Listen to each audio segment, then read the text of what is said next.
こんにちは、オズディです。今回はキストラで高速処理できる自動ブレイズトラップの作り方のご紹介です。必要な材料はこちらになります。ブロック部分はブレイズが視認できなければ OK なので、ガラスなどの不透過ブロック以外なら OK です。湧き潰しに使用する光源ブロック部分は、明るさレベルが15以上あるものであれば OK です。アイテム数は数え間違いもございますので、あくまでも目安として参考にしてください。では作り方の方へ移りたいと思います。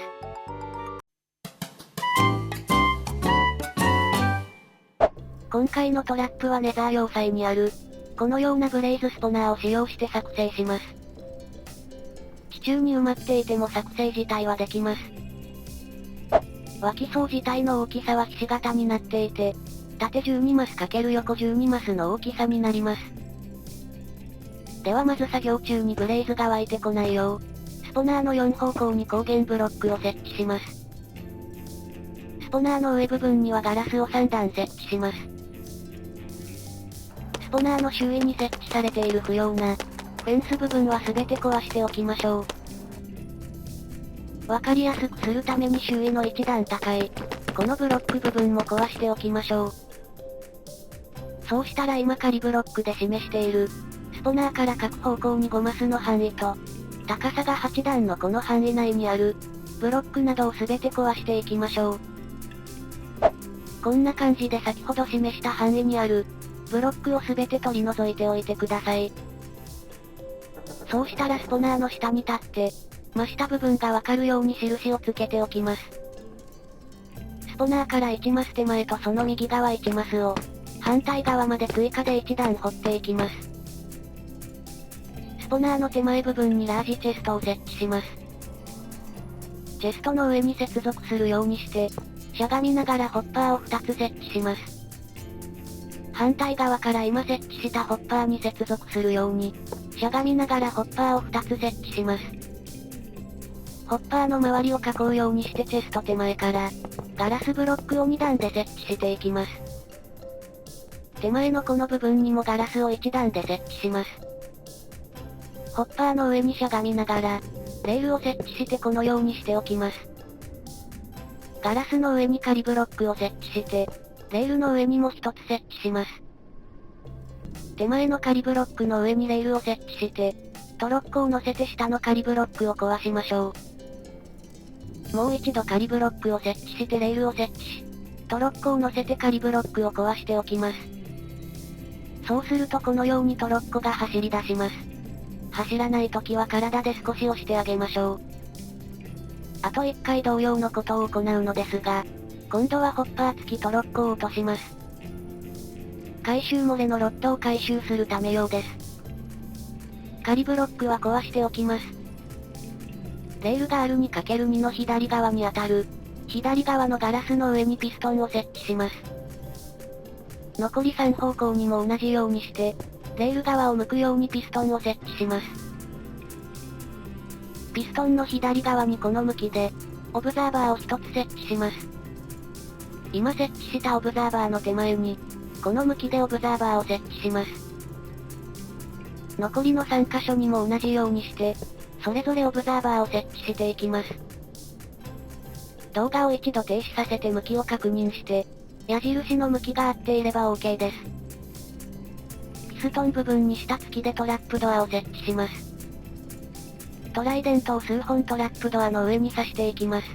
この時トラップドアの上を直接狙うと、トラップドアの向きが変わってしまうので、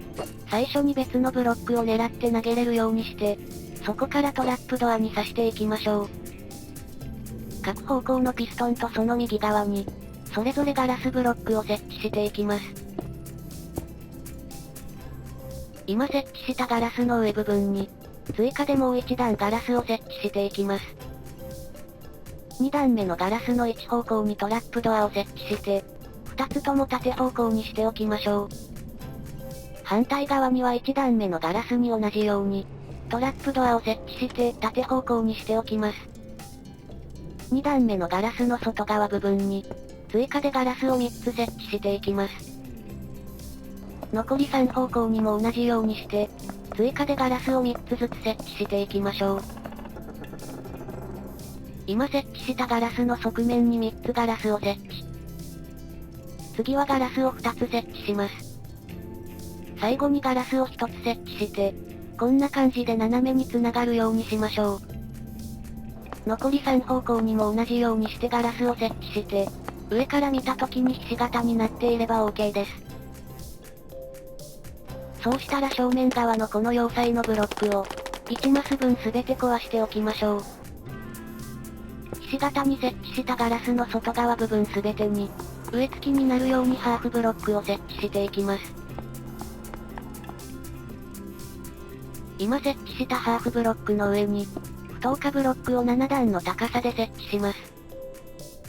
残りすべてのハーフブロックの上に、同じようにブロックを8段設置していきます。こんな感じでひし形の筒ができていれば OK です。屋根部分はハーフブロックで作成するので、ブロックの上から反対側まで設置します。残りすべての部分にハーフブロックを設置して、脇つぶしも兼ねて屋根を作っていきます。待機中に襲われないように待機所周りを、囲うようにガラスを設置しておきます。待機所側のピストンにレバーを取り付けて、一度下げてからもう一度レバーを上げます。そうすることでキストラが稼働して、中のトラップドアが回転してくれます。トライデントもトラップドアに乗っているので、落ちることはなくそのまま回転します。今はうるさいので一度停止させておきます。待機所の要塞部分を1マス分上まで壊して、そこにはしごをかけて登れるようにしましょう。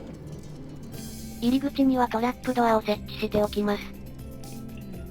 ガストなどに襲われるのが嫌な場合は、こんな感じで周りを囲っておくのも良いですね。入り口には鉄のドアを設置しておいて、外側と内側にボタンを設置しておきましょう。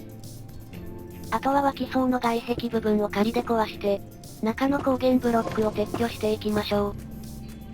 う。ブレイズが湧きますが慌てず落ち着いて、外に出て外壁を元に戻しましょう。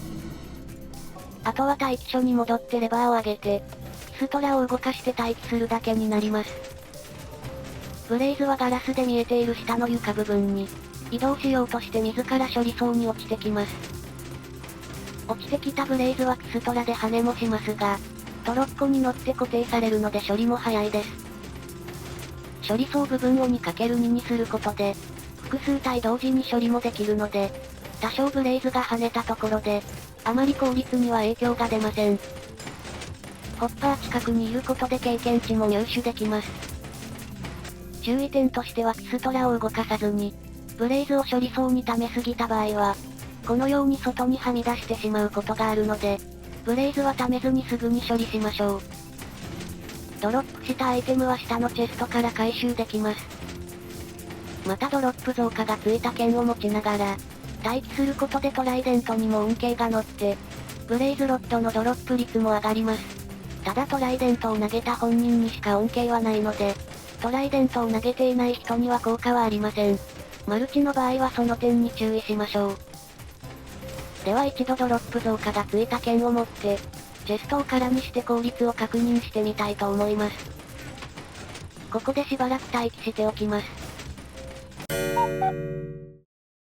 では10分が経過したので一度装置を止めて、チェストの中身を確認してみましょう。10分で94本のロッドが入手できたので、単純計算で1時間に564本になりますね。落下してくる時間や処理速度によって、多少前後はあるかと思いますが、放置しているだけでこれだけ入手できたら、かなり効率は良いのではないでしょうか。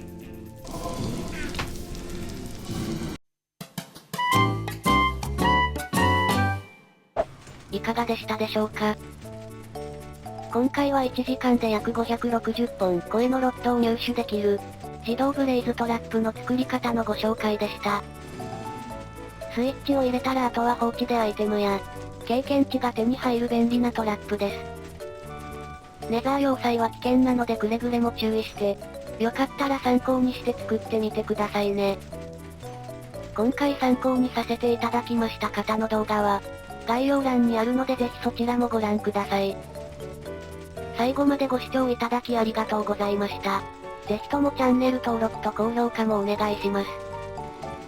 また他にも色々な装置やトラップの動画もあるので、よかったら概要欄などからご覧になってくださいね。ではでは、また次の動画でお会いしましょう。バイバイ。猫